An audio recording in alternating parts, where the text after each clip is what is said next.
Hello నమస్తే. కొండేపి నియోజకవర్గంలో ఆంధ్రప్రదేశ్ ప్రకాశం జిల్లా ఒంగోలుకి దగ్గరే హైవే మీదకి దగ్గరే ఉన్నటువంటి కొండేపి నియోజకవర్గంలో డాక్టర్ బిఆర్ అంబేద్కర్ విగ్రహ ప్రతిష్టకి సంబంధించి విగ్రహావిష్కరణ చేస్తున్నారు. ఏదోనండి విగ్రహాన్ని ఒక ఊరేగింపు పెట్టారటండి, డాక్టర్ బిఆర్ అంబేద్కర్కి సంబంధించిన విగ్రహాన్ని.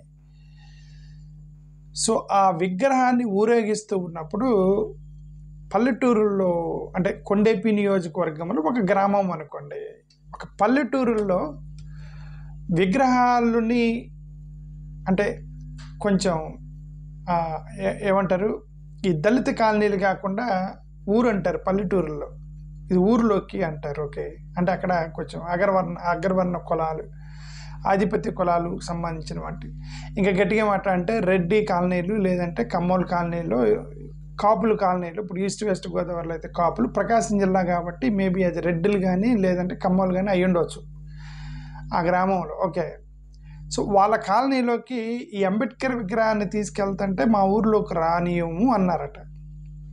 అదేంటంటే మేము అంటే నేను ఆ వీడియో ఉంది, మీకు ఆ వీడియోని లింక్ పెడతాను చూడండి. నేను ఆ వీడియో చూశాను, మాకు బ్రదర్ నాకు ఫార్వర్డ్ చేశానా, దీని మీద కొద్దిగా మాట్లాడు అంటే నేను మాట్లాడతాను. ఓకే, ఇప్పుడు ఆ వీడియో చూశాను నేను కూడా.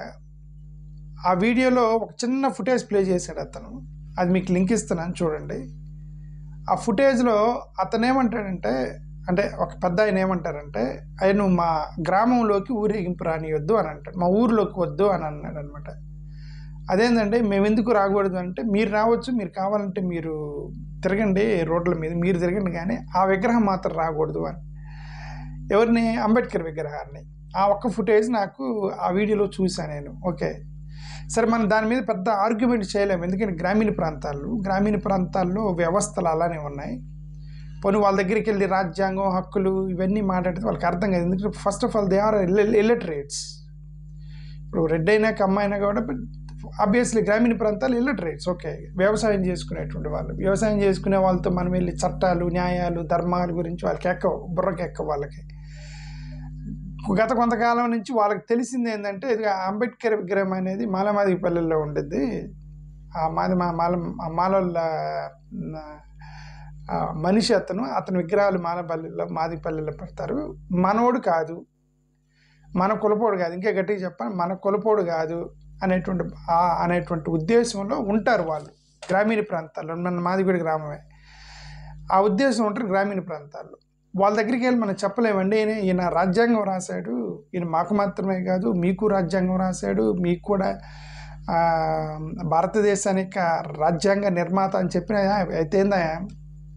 అయితేంది మాలోడే కదా, మాది కూడా అయినా మైండ్లో ఉంటారు వాళ్ళకి, ఎవరు? గ్రామీణ ప్రాంతాల్లో. ఇక్కడ ఫండమెంటల్గా ఆ పాయింట్ దగ్గర మనం చేసేది ఏం లేదు, స్లోగా వ్యవస్థలో మార్పులు రావాలి. వాళ్ళంతా చదువుకున్న రోజు, చదువుకొని వాళ్ళకు కూడా జ్ఞానం వచ్చిన రోజు, ఆ జ్ఞానం వచ్చిన రోజు వాళ్ళు మారతారని మనం ఎదురు చూస్తూ ఉండటం తప్ప చేసేదాన్ని అంత అజ్ఞానము అంటారు, అజ్ఞానులే. ఓకే, జ్ఞానం అనేది కులాన్ని పెట్టి రాదు. ఫస్ట్ ఆఫ్ ఆల్ జ్ఞానము అనేది కులాన్ని పెట్టి రాదు. జ్ఞానం అనేది ఏదైతే ఒక చదువుకున్న వాళ్ళకి జ్ఞానం వస్తుంది, బుర్ర పెట్టి ఆలోచించి ఏది మంచి ఏది చెడు తెలిసిన వాళ్ళకి జ్ఞానం వస్తుంది. ఓకే, ఇక్కడ దళిత కాలనీలు, అక్కడ కొద్దిగా ఆ ఊర్లో ఉన్న వాళ్ళు కూడా జ్ఞానవంతులు అని చెప్పడానికి లేదు, అది అజ్ఞానమే. Okay, illiterates because of this. దాని గురించి నేను మాట్లాడలే. ఇక్కడ ఫండమెంటల్గా నేను మాట్లాడేది ఏంటంటే, ఆ వీడియో చూసిన తర్వాత నేను అతను ఒక మాట అన్నాడు ఆ వీడియోలో. అతను ఏం చెప్పాడంటే, ఇదిగోండి మేము దీని మీద కంప్లైంట్ చేస్తే పట్టించుకోవట్లేదు, తెలుగుదేశానికి సంబంధించినటువంటి వాళ్ళు కూడా వాళ్ళకే సపోర్ట్ చేస్తున్నారు అనే పదం ఆ పదం వాడాడు అతను. నేను దాన్ని కిందకి ఇస్తున్నాను మీకు రెఫరెన్స్ కోసం, ఎందుకంటే నాకు తెలియదు నిజంగా తెలుగుదేశం వాళ్ళు దాన్ని అడ్డుకున్నారా, వాళ్ళు పట్టించుకోలేదా, వీళ్ళు కంప్లైంట్ చేస్తే పోలీస్ స్టేషన్లో తీసుకోలేదా అనే డీటెయిల్స్ నా దగ్గర లేవు. ఓన్లీ ప్యూర్లీ ఒక యూట్యూబ్ వీడియో నాకు ఫార్వర్డ్ చేశారు, దీని గురించి చూడమని, దాన్ని బేస్ చేసుకొని చెప్తున్నాను మీకు, అది లింక్ ఇస్తా. ఓకే, నా తప్పు లేకుండా, ఎందుకంటే ఇన్ఫర్మేషన్ లేకుండా ఎందుకు మాట్లాడేమంటారు, నాకు తెలియదు నిజంగా వీళ్ళు కంప్లైంట్ చేశారా, పోలీస్ స్టేషన్లో చేస్తే వీళ్ళు తీసుకోలేదు అనేది నాకు తెలియదు. ఓకే, బట్ నేను ఇప్పుడు ఆ నియోజకవర్గ ఇన్ఛార్జ్ అయినటువంటి బాల Veeranjaneya Swamy social welfare minister గారికి మేము చెప్పేది ఏంటంటే, సోషల్ వెల్ఫేర్ మినిస్టర్ గారు, ఫండమెంటల్గా మీరు కంప్లైంట్ ఇచ్చినప్పుడు ఎందుకు తీసుకోలేదు అనేది మిమ్మల్ని ప్రశ్నిస్తున్నా. ఒకటే, మీరు ఎందుకు కంప్లైంట్ తీసుకోలేదు ఒకటి, ఫస్ట్ ఆఫ్ ఆల్. రెండోది, మీరెందుకు అక్కడ దళితుల పక్షాన్ని కాకుండా వేరే పక్షాన్ని మీరు ఎందుకు రికమెండ్ చేస్తున్నారు? ఇక్కడ ఫండమెంటల్ ఒకటి అర్థం చేసుకోవాలి ఏంటంటే, రిజర్వేషన్ అనే కాన్సెప్ట్ని మీరు తప్పుగా అర్థం చేసుకోకూడదు. ఎవరైనా దళిత ఎమ్మెల్యేలు, దళిత ఎంపీలు, దళిత మినిస్టర్లు, దళిత కౌన్సిలర్లు, దళిత కౌన్సిలర్లు, వీళ్ళందరూ కూడా రిజర్వేషన్ కాన్సెప్ట్ని మీరు అసలు మిస్అండర్స్టాండ్ చేసుకోకూడదు. వీళ్ళందరూ తప్పుగా అర్థం చేసుకుంటున్నారు. ఏమని, ఇదిగోండి ఒక నియోజకవర్గంలో నువ్వు ఒక్కడవే ఓటేస్తే మేము గెలవలేదు, అందరూ ఓటేస్తే గెలిచారు, రేపొద్దున మీకు దళితుల పక్షాన్ని మాట్లాడితే కమ్మలు ఓట్లేరు, రెడ్లు ఓట్లేరు అనేటువంటి ఆ భయం అనేది ఆ యాంగిల్లో అసలు వెళ్ళకూడదు. మీరు కన్విన్స్ చేసుకోవాలండి. చట్టం గురించి చెప్పాలంటే, అందుకేనంటే చదువు రాని వాళ్ళని ఎమ్మెల్యేలు ఎంపీలు చేస్తే ఇదే అయిద్దండి. సారీ, నేను ఈ పదం ఎమ్మెల్యేలు కోపం వచ్చేది. ఓకే, నేను చదువు రాని వాళ్ళని ఎమ్మెల్యేలు ఎంపీలు చేస్తే బేసిక్ కామన్ సెన్స్ నాలెడ్జ్ అనేది లేకపోతే ఇదే ప్రాబ్లం వచ్చింది. ఓకే, ఇదే ప్రాబ్లం అండి. భారత రాజ్యాంగంలో డాక్టర్ బిఆర్ అంబేద్కర్ గారు ఈ ఎమ్మెల్యేలని ఎంపీలని ఎన్నుకునేటప్పుడు మాకు ఈ సపరేట్ ఎలక్టోరల్ ఇవ్వండి అండి, మాకు వేరే వాళ్ళతో సంబంధం లేదు, మా వాళ్ళు మా ఎమ్మెల్యేని ఎన్నుకుంటారంటే చెత్త చెదారం అంతా చేసి ఆ రోజులో మహాత్మా గాంధీ గారు లాంటి వాళ్ళు మేమున్నాము, వివక్ష తగ్గిస్తాము, మేము చూసుకుంటాము, అది ఎట్లాగా డివైడ్ అయిపోతారు, పెద్ద చాటభారతం సొల్లు చెప్పారు మొత్తం. ఓకే, ఆ సొల్లు చెప్పి పాపం అంబేద్కర్ గారిని మాట చల్లనివ్వకుండా ఇప్పుడు నియోజకవర్గాలుగా చేశారు. వాటిలో ఒక 27 నియోజకవర్గాలు ఎస్సీలకి ఇచ్చారు కదా. అంటే అర్థం, ఆ నియోజకవర్గాల్లో ఎస్సీల తరపున మాట్లాడటానికే కదండి రిప్రజెంటేషన్ పెట్టారు. What does it mean by reservation? ఒక 30 అనుకోండి, ఎగ్జాంపుల్, ఒక 150లో 30 అనుకోండి, 30 రిజర్వ్ నియోజకవర్గాలు అంటే మిగతా 120 నియోజకవర్గాల్లో దళితుల పక్షాన్ని ఎలాగో వాళ్ళు మాట్లాడరు. ఓకే, ఎందుకంటే ఇది రిజర్వ్ నియోజకవర్గాలు కాదు కదా. అక్కడ ఎందుకు దళితులు ఏంటంటే మాకు కూడా న్యాయం చేయమని అడుగుతారా తప్ప అక్కడ వాళ్ళ మనిషి ఉంటాడు అనమాట. బట్ వేరే మిగతా 30 నియోజకవర్గాల్లో దళితులకి సంబంధించిన మనిషి ఉంటాడు కదా. ఆ దళితులకి సంబంధించిన మనుషులు కూడా ఇది ఎస్సీ రిజర్వ్ నియోజకవర్గం అయితే ఏమైంది, మా కమ్మలు ఓటు వేయాలి కదా, బీసీలు ఓటు వేయాలి కదా, వాళ్ళందరూ ఎత్తే కదా నేను ఓటు వేసేది, దళితుల దగ్గర మీరు కూడా రానిపోతే ఇంక రిజర్వేషన్ కాన్సెప్ట్కి అర్థం ఏంటి?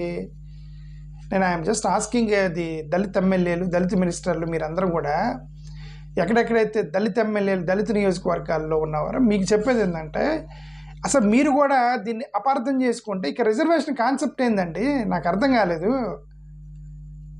మిగతా నియోజకవర్గాలు ఎలాగూ దళిత ఓటర్స్ ఏముందా డబ్బులు ఇచ్చి ఓటేస్తారు అనుకుంటారు. కనీసం రిజర్వ్డ్ నియోజకవర్గాల్లోనైనా సరే మీరు దళితుల పక్షాన మాట్లాడకపోతే ఇక there is no meaning of reservation. Okay, ఇప్పుడైనా సరే డోల బాల వీరాంజనేయ స్వామి గారు మీ నియోజకవర్గం లేదు ఒక గ్రామంలో అంబేద్కర్ విగ్రహాన్ని అడ్డుకున్నారంట. వాళ్ళు వెళ్ళి కంప్లైంట్ చేశారట, కంప్లైంట్ తీసుకోలేదట. మోరోవర్ అతను ఆ యూట్యూబర్ ఎవరైతే ఉన్నారో అతను మీ ప్రభుత్వం అడ్డుకుందని చెప్తున్నాడు. దాంట్లో నిజమంత ఉందో లేదో వెరిఫై చేయండి, దాన్ని సర్టిఫై చేయండి, కంప్లైంట్ తీసుకోండి, వాళ్ళని ఎడ్యుకేట్ చేయండి, గ్రామీణ ప్రాంతాలకు చెప్పండి. ఏమంటే అంబేద్కర్ గారి విగ్రహాలని, ఆయన భారత రాజ్యాంగ నిర్మాత, ఆయన ఏదో ఒక దళిత సెక్షన్కి సంబంధించినవాడు కాదు, మహిళలకి కోసం హిందూ కోడ్ పెట్టి మహిళల కోసం కొట్లాడింది ఆయనే, మీకు రాజ్యాంగాన్ని ఇచ్చింది ఆయనే, అందరూ చదువుకోవాలంది ఆయనే, ఇట్లాంటి వివక్షలు తీసేయాలని చెప్పింది ఆయనే, ఇదంతా కూడా ఒక రాజ్యాంగం నిర్మించింది ఆయనే, మనందరూ వాడని చెప్పండి గ్రామీణ ప్రాంతాల్లోకి వెళ్ళి.